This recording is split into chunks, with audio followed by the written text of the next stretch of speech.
नमस्कार, मैं हूं शुभे और आप देख रहे हैं न्यूज फॉर नेशन। बिहार में पंचायत चुनाव को लेकर पहले ही तैयारियां की गई थी, लेकिन एक तो कोरोना का कहर और दूसरा ईवीएम का पेच इस कदर फंसा कि पंचायत चुनाव नहीं कराए जा पाए। और यही वजह है कि फिलहाल पंचायतों का संचालन परामर्शी समिति के अंतर्गत कराया जा रहा है।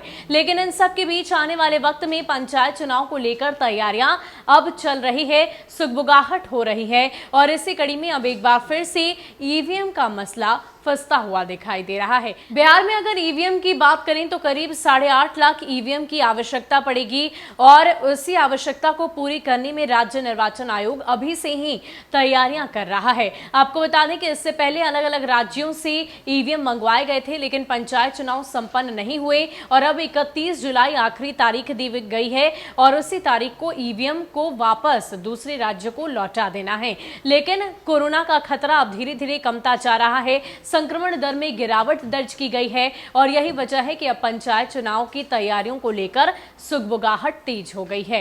क्या कुछ जानकारी ईवीएम को लेकर हमारे सामने आई है, आपको पूरी जानकारी विस्तार से देते हैं। बिहार में त्रिस्तरीय पंचायत चुनाव ईवीएम के M2 मॉडल से कराने में राज्य निर्वाचन आयोग के सामने कई स्तर पर चुनौतियां आने वाली है। दरअसल ASEC ने चुनाव में 2.5 लाख पदों की संख्या को देखते हुए भारत निर्वाचन आयोग से 8.5 लाख ईवीएम की मांग की है, जबकि ECI ने AEC को यह सूचित कर दिया है कि उसके पास 5 लाख M2 मॉडल का ईवीएम ही उपलब्ध है। बिहार के ASEC सूची में दिए राज्यों के ASEC और मुख्य निर्वाचन अधिकारी से संपर्क कर ईवीएम मंगा सकते हैं। ECI की ओर से संबंधित राज्यों में CO और ASI को निर्देश जारी कर दिया गया है।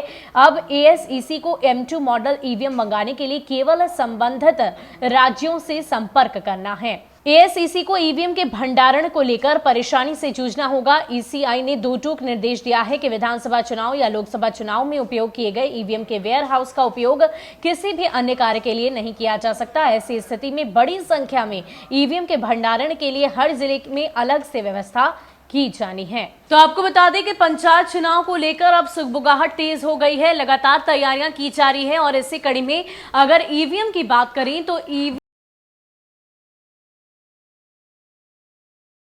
की जा रही है कि ज्यादा से ज्यादा उपलब्धता इसकी कराई जा सके, क्योंकि 2.5 लाख वोटर्स में 8.5 लाख ईवीएम की जरूरत है और पहले दफे ऐसा होगा जब पंचायत चुनाव ईवीएम के माध्यम से संपन्न कराए जाएंगे। हालांकि इन तमाम बातों को लेकर चर्चा जोरों पर हो रही है, लेकिन आने वाले वक्त में चुनाव कैसे होगा इसका रास्ता निकाला जाएगा। ज्यादा अपडेट के लिए आप बने रहे न्यूज फॉर नेशन के साथ। नमस्कार।